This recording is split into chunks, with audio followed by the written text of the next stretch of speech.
Afternoon. Thank you everybody for your patience. As you all know, we had an officer-involved shooting this morning, and we've lost just a wonderful human being here at the hospital. What I'm going to do is I'm going to have Mayor Turner make some comments, and we're going to walk everyone through what occurred and what's going to happen from this point forward. So with that, Mayor Turner. Thank you, Chief, and I will tell you, this is not where any of us would want to be at this moment in time. I want to start off by thanking Sergeant Harold Preston.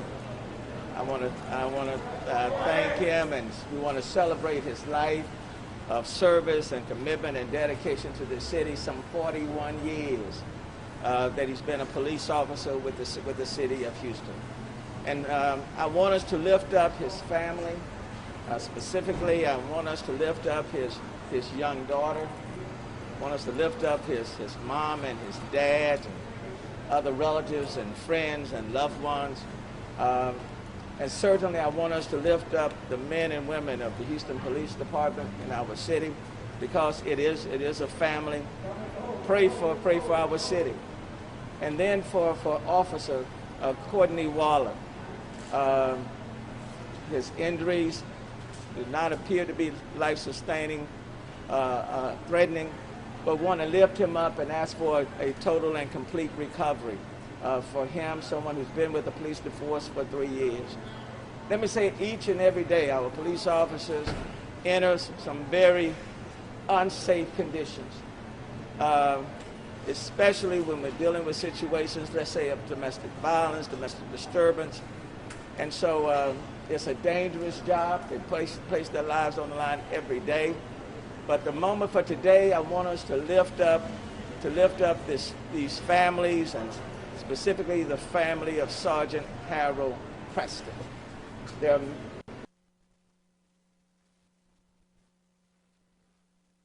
But a lot of people knew him as much of a commitment he gave to this city. He gave equal or greater commitment to his parents and to his family. So I'm asking the city to just continue to pray. Just a few days ago, we were here for the arson investigator, Lemire Bruce, and we continue to pray for his family. 2020 is a tough year. 2020 is a tough year. And what will get us through is that we have to depend and rely on each other, and then we have to rely on a force greater than ourselves. For myself, as I place my strength in God, I continue to pray, and just like I ask you to pray for our city and for our men and women on the front line, whether they're police officers or firefighters or municipal workers, we have to just pray ourselves. So let's continue to lift up these families. Thank you, Chief. Mayor, thank you for your leadership. Thank you for being here with us, as you always are. And thank you for lifting up our officers in prayer and our families in prayer and leading the prayer this afternoon.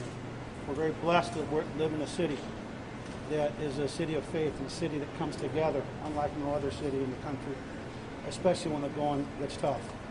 So what I'm going to do is I'm going to give the community, I'm going to walk you through what occurred this morning, and then we'll open it up to questions. So this morning, at about 7:55 a.m., the Houston Police Department received a call of a disturbance, unknown weapon, domestic violence type situation in the 2600 block of Holly Hall, which is in Southwest Command of the Houston Police Department. The call was dispatched at 8:05, and our first units arrived at 8:15 a.m. Two officers, Officer Taylor and Officer Courtney Waller. Officer Taylor's a 5-year officer, and Officer Waller's a 3-year officer, and one Sergeant, Harold Preston, who has 41 years of service. Upon arrival, officers were met by the female complainant, who is the estranged wife, significant other of our suspect. She indicated she was moving out and she wanted to be able to get some items from the apartment. HPD actually had 2 other previous service calls over the weekend before she wanted to get her things so she could leave it, and unfortunately the door was locked and he wasn't letting her in.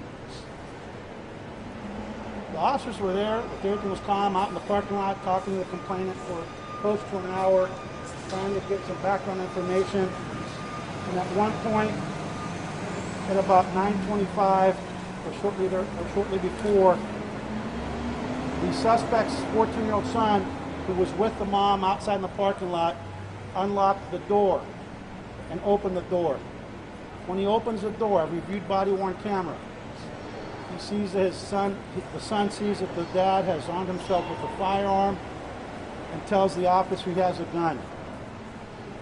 The suspect immediately engaged officers, shooting multiple rounds at officers, striking Officer Courtney Waller in the arm and striking Sergeant Preston multiple times. At 9:25 a.m., officers put out an assistance call.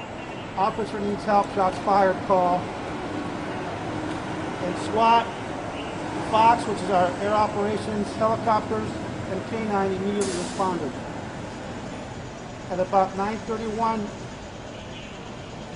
a.m., responding officers put together a quick react team and were able to safely move Sergeant Preston away from the front door area of the apartment while the suspect remained armed inside the apartment.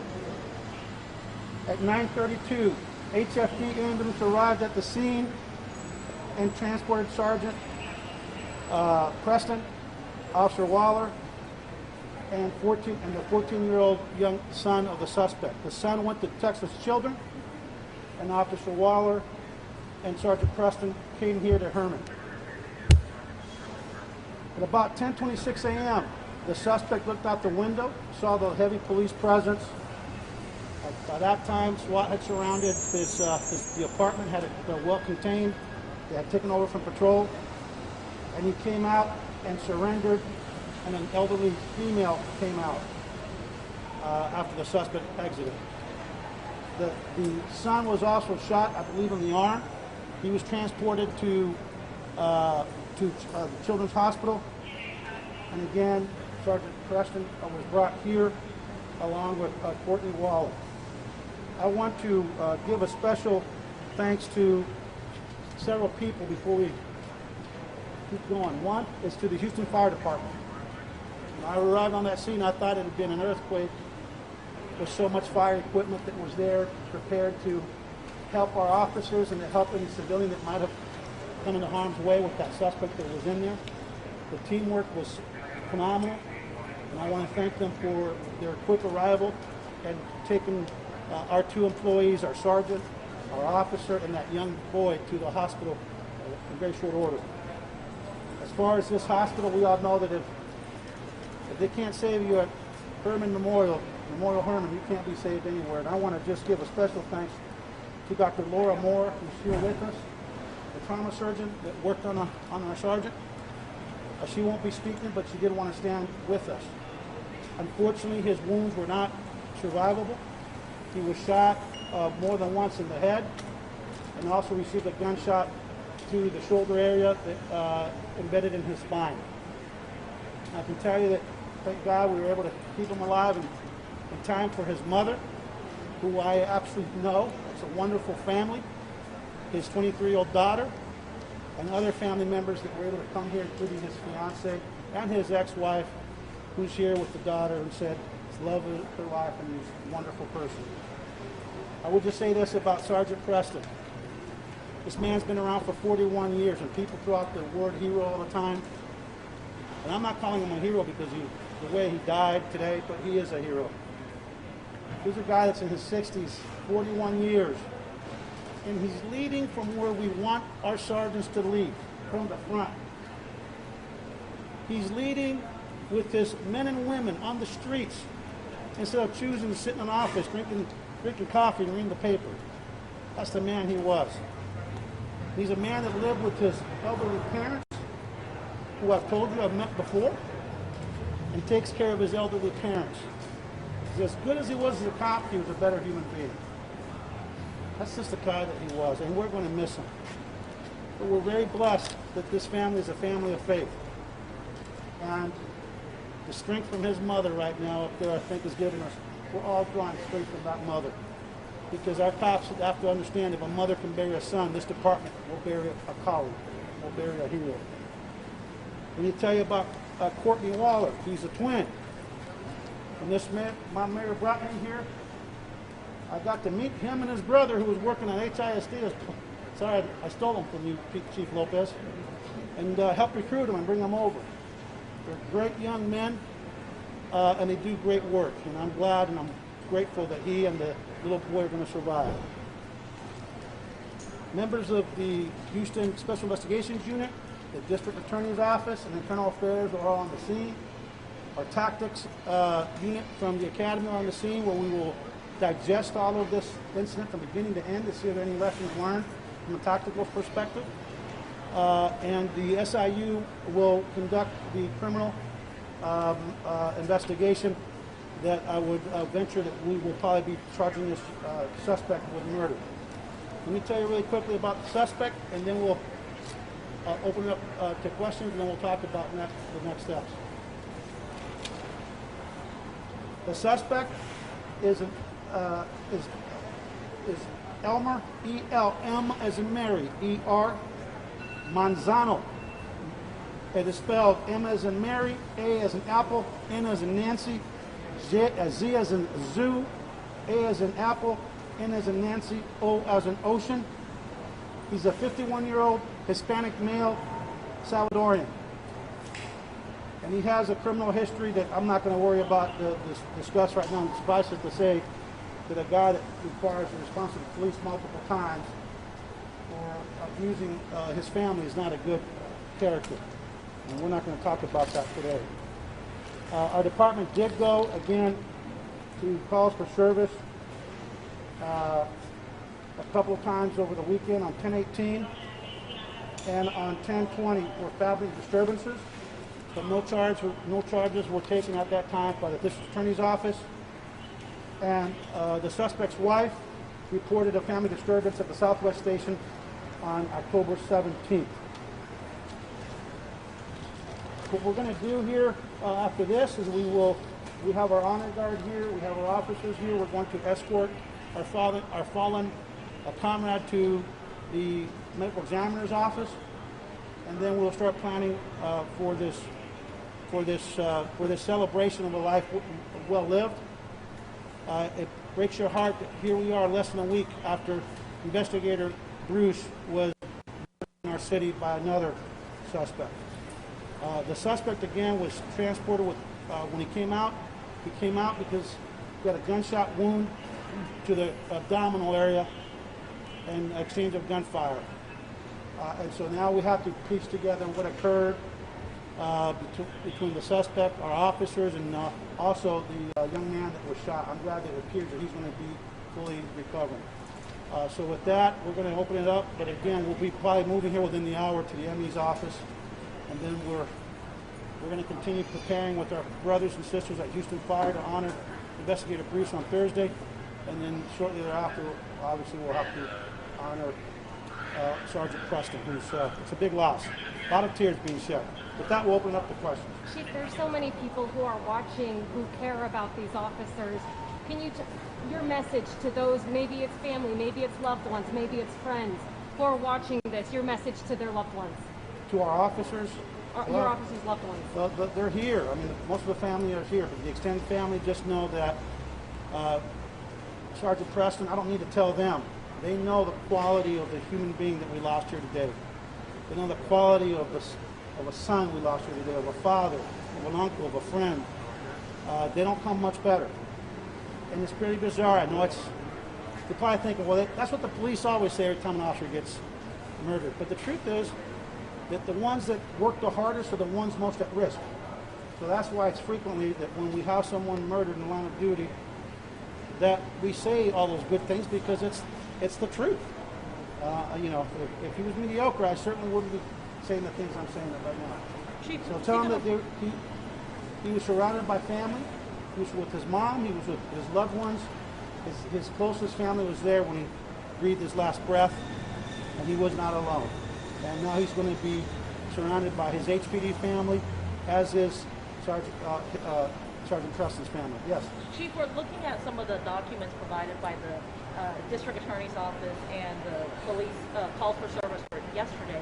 It appears that the DA's office said they were prepared to take some charges, but the police officers at the scene didn't think a crime was committed yesterday. Could you talk to us about that? We just lost somebody. I'm not going to worry about that. Like I said, we'll worry about all those issues later. I can't speak to that. That's probably well, I only asked because you had mentioned that no charges were taken. Yeah, we'll get clarification whether or not charges we'll were look taken. at it. It's too soon in the investigation to be able to say. You know, I know he has a criminal history because I just looked at it, but that'll be part of our what we call our profile on the suspect. But we'll go back a minimum 48, if not longer.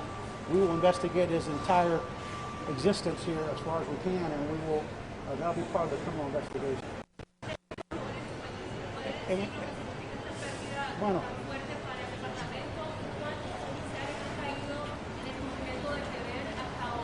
Bueno, lo que ocurrió esta mañana, que como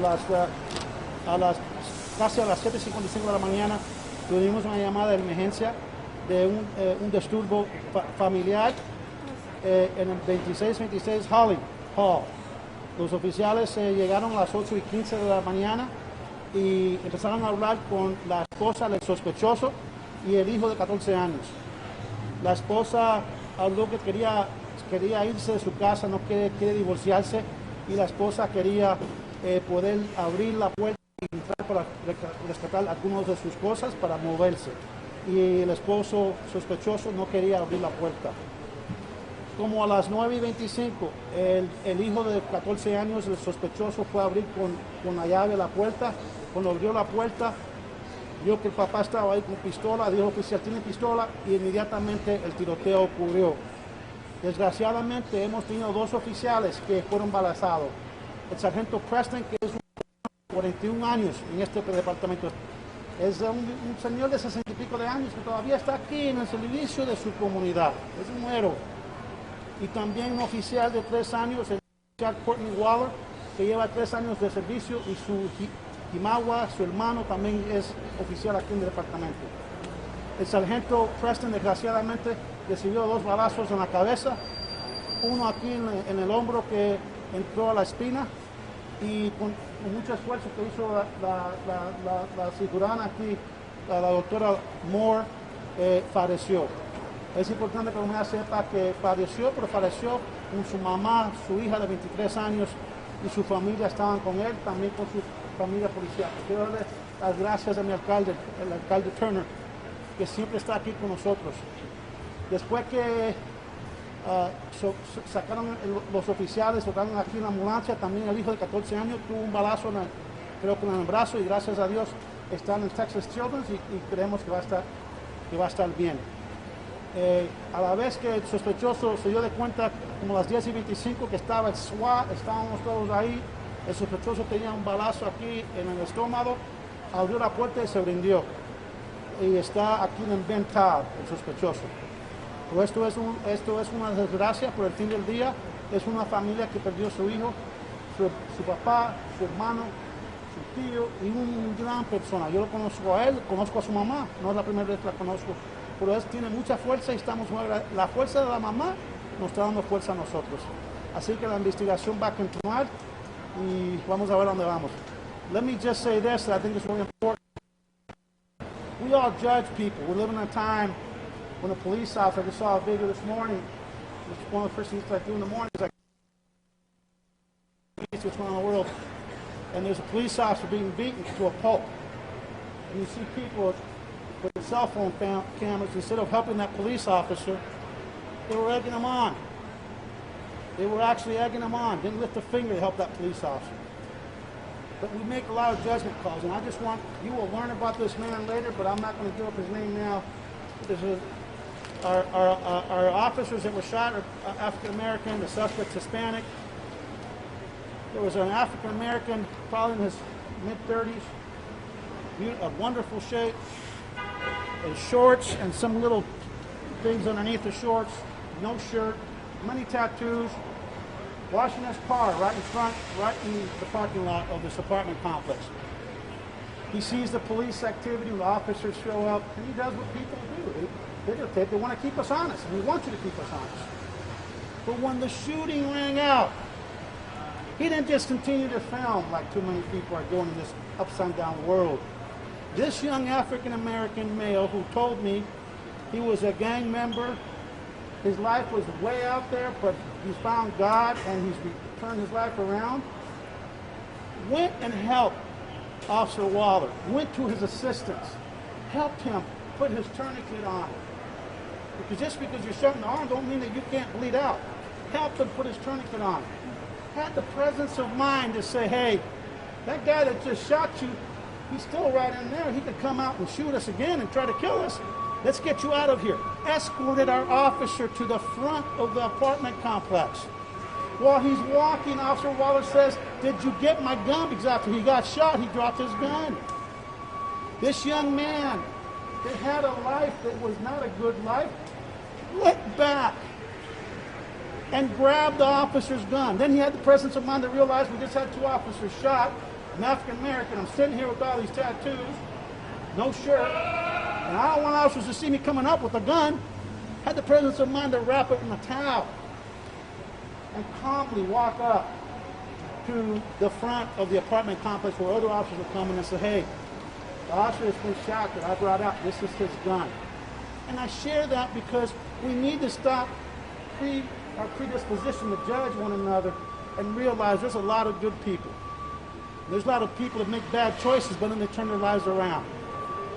And I share that because unlike other cities where people like that deputy is getting beat to a pulp, this morning I'm watching online and people are just doing this. In Houston, which gives me so much pride, a man that was a gang member that made really bad choices in life, his words, not mine, put his life at risk, not once, but twice, because he didn't see a cop, he didn't see color, he saw a man that needed help. And once again, we should all be thankful that we live in the city of Houston. It's a city that's really a model for the rest of the country to follow. And we will learn his name with his permission at some point because we're going to honor that man because he's a hero as well. Chief, Anything is the else? suspect still in the hospital? Huh? Did he go to the hospital too? It wasn't so. The suspect has Yes. been shot, and he has a gunshot wound to the abdomen area, and he is at Ben Taub, and he's in stable condition. And the child was shot. The where? child, my understanding is gun. He is in Texas Children's, and he's in good shape as well. And do you have a spelling of the officer? I'm sorry to ask. The Officer Waller? Did you get his spelling correctly? I think it's Waller. And Courtney is. Courtney, it's a male. And their ages? Hold on. It's Is it- Courtney with a C, C-O-U-R-T-N-E-Y, Waller. W-A-L-L-E-R. He is how old? 3 years of service. I don't know his age. Okay. And Sergeant Harold, Harold Preston, Preston, 41 years of service. And he's in his, I think, early 60s, like 62, 63. Chief, I wonder, Were they working in Southwest 65. or? Southwest Division. Everybody's from Southwest Division Patrol. Sí, nos puede hablar un poco del sospechoso, que nos habló un poco de lo que pasó, pero nos olvidó hablar en español del sospechoso. No, yo hablé de él. ¿del El sospechoso? sospechoso, yo sí hablé del sospechoso. El sospechoso es hispano y su nombre, déjame encontrárselo aquí un momentico, con permiso. Ya, el sospechoso se llama Elmer, suspect's name, el sospechoso es Elmer. E-L-E-L, M as in Mary, E como en Eduardo, Everett, como Roberto Manzano, de 51 años, nacido en El Salvador, tiene una historia de ha cometido varios crímenes. Chief, I want to put this into context for our viewers with something that you mentioned and also the mayor. I want to talk about domestic violence, the nature of this case, domestic violence, and the mayor mentioning an uptick in violent crime spiking in Houston. Can you talk to us and put into context, did this happen in one of the 6 hotspots that Houston police is watching? And what is the domestic violence impact on the uptick in violent crime spiking in Houston? Yeah, we know that we've talked about this, and again, I want to thank the mayor for the $4.1 million that he's providing the department to combat the 11% uptick in violence. This has been a year like no year in my lifetime. It's been a perfect storm. We've had a virus that's had a three-pronged threat to this community and all communities. It's a public health threat, it's an economic threat, and it's a public safety threat because of the way people react when they're cooped up in their homes, or they lost their jobs, or they can't pay their bills, or whatever. I'm not trying to excuse domestic violence. So it has had an impact on domestic violence. But our mayor, again, he's provided us the funding we need to try to combat it. And this is an illustration, like Sergeant Brewster, who we lost on Pearl Harbor Day. If you all remember, Sergeant Brewster, life was taken in a domestic violence case. So as we debate who should be responding to these types of calls, this is once again an illustration of just how dangerous these individuals are. Not to mention this man actually has some kind of case here for animal cruelty that can be indicative of someone that you should be. If you're abusing animals, you've got some problems. The suspect, what kind of... No, the only other number that I would add in terms of domestic violence and the interaction with police, almost represents about 40%.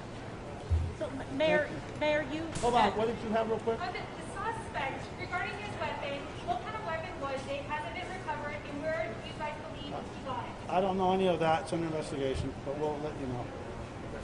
So, Mayor, I was just going to ask you, I noticed you and the officers said a prayer before coming here, and you have been very public about being a man of faith. Can you share some of what you said to fellow officers, and what are you hoping your message is?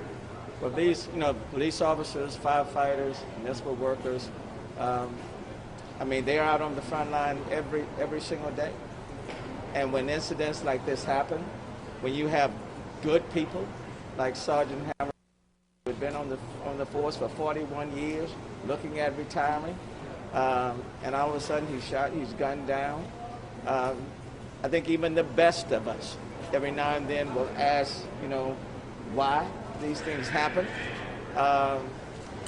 And really, these are moments and times as police officers, as firefighters, as municipal workers, as a city, we rely on our faith to get us through. 2020 has been a tough, rough year. Okay. And just a few days ago, we were standing here with firefighters and Chief Pinion. Not a month ago, but Friday. And so, but as a city, we have to keep going. We still have people that we have to protect. We still need police officers to do their job, even through their hurt, their pain. The same for firefighters, even in their hurt, their pain. And so you have to rely on something greater than yourself. And for me, I rely on my faith. Now, I want to thank the medical personnel. Dr. Moore and this hospital, this staff are just tremendous. And my own faith says God works through this. Okay.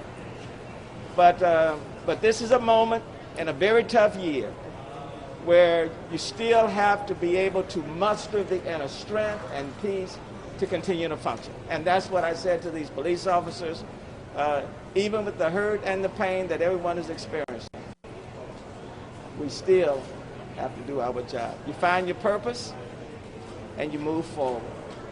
And you have to maintain, and you have to believe that there's a lot of good that exists. And that's why I'm so glad Chief Acevedo shared that story of that young man, because in the midst of this tragedy, there's a heck of a lot of good, and it's right here in our city. Has anyone... You said that the man who helped the two officers, did he help escort Preston as well? No, he because by the time that he was able to get everything he did then, our REACT team was already there, and they did it. They went. Preston was right near the front door, and they put together a quick REACT team. Were able to get Preston out of harm's way. How long did that take? Just a couple of minutes. Thank you, Chief. Thank you all. Doug, did you want to say anything?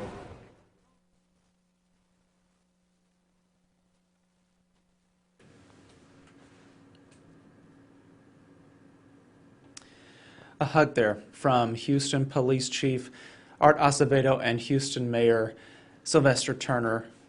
Another officer is going to be speaking here, so let's take a listen as this begins. Once again, talking about the tragic death of Sergeant Harold Preston, a 41-year veteran of Houston Police Department.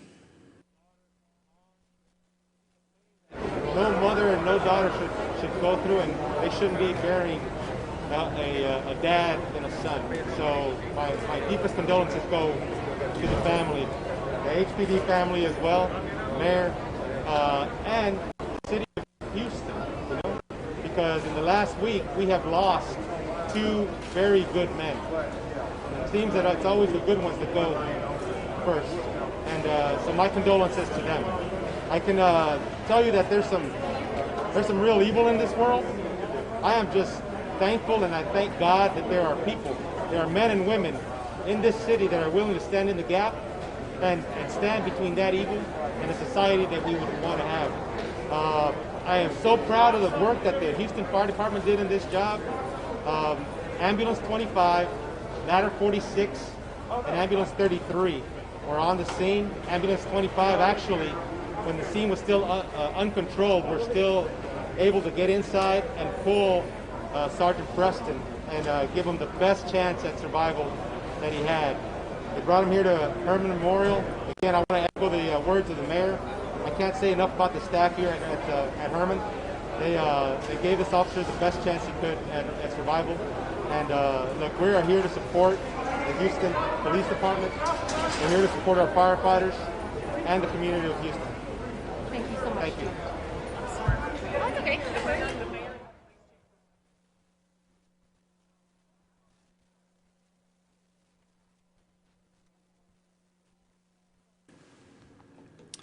You just heard there from Houston's Fire Chief Samuel Pena. Earlier we heard from Houston Mayor Sylvester Turner and Houston Police Chief Art Acevedo. You can see lots of officers still gathered there at Memorial Hermann Hospital, where two police officers were taken after a shooting earlier this morning in a apartment complex in southwest Houston. What we now know is that Sergeant Harold Preston, a 41-year veteran of the Houston Police Department, has been shot and killed. He succumbed to his injuries at the hospital there, and the police chief was saying that he was surrounded by his own mother, his fiancée, his 23-year-old daughter, as well as his ex-wife. Family members were able to make it to the hospital to be able to say goodbye to him. Additionally, another officer, Officer Courtney Waller, who's been with Houston Police for about 3 years, he is expected to be okay. From what the police chief was saying, he was shot in the arm and is now receiving care for that particular injury. Also, the suspect's 14-year-old son was shot in the arm as well. He is now in the hospital as well, recovering from his injuries. The police chief was not able to say what his recovery is at this point, but all indications seem to point that he will recover as well. So as we recount exactly what happened, I want to show you video from this particular shooting this morning at an apartment complex in southwest Houston. This all started because of a family disturbance call. A woman who was estranged from her husband was trying to get some items from their apartment. He would not allow her inside, and that's when the police responded after a 911 call. From what the police chief was saying, that 14-year-old son was the one who unlocked the door from the apartment complex after his dad would not let anyone in, and that is when the shooting began. That suspect, who has been identified now as Elmer Manzano, shot his 14-year-old son, an officer who'd been with the police department for 3 years, Officer Courtney Waller, and then finally a police sergeant, Harold Preston, who'd been with police for 41 years. And unfortunately, Sergeant Preston has succumbed to his injuries. We'll be following up with this and obviously providing updates about Officer Courtney Waller's condition. We did get a statement within the last few moments from Governor Greg Abbott. I want to share that with all of you really quickly before we take down our stream. If you take a look here, the governor says, quote, "Our hearts are with the family of Houston Police Sergeant Harold Preston, who was shot and killed in the line of duty this morning." That statement continues, "This tragic loss is a grave reminder of the dangers our brave law enforcement officers face while keeping our communities safe." Additionally, we also ask all Texans to pray for the speedy recovery of Houston police officer Courtney Waller, who was shot while responding to the same incident and is recovering in the hospital. The state stands ready to assist the Houston Police Department in bringing justice to the perpetrators of this horrific tragedy. Again, a statement coming within the last few moments from Governor Greg Abbott of Texas.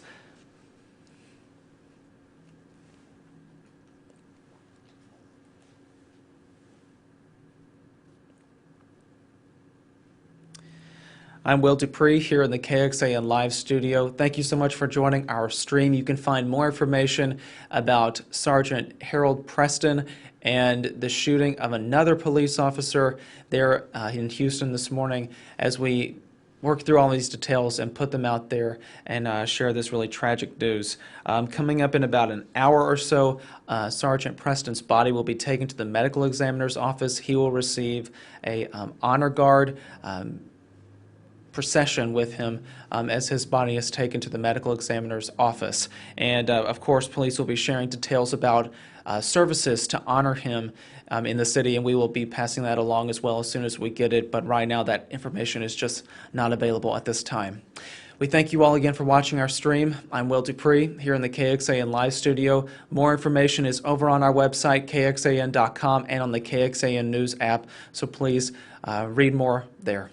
Thanks again for watching. We'll see you back here another time. Please, everyone, stay safe and stay healthy.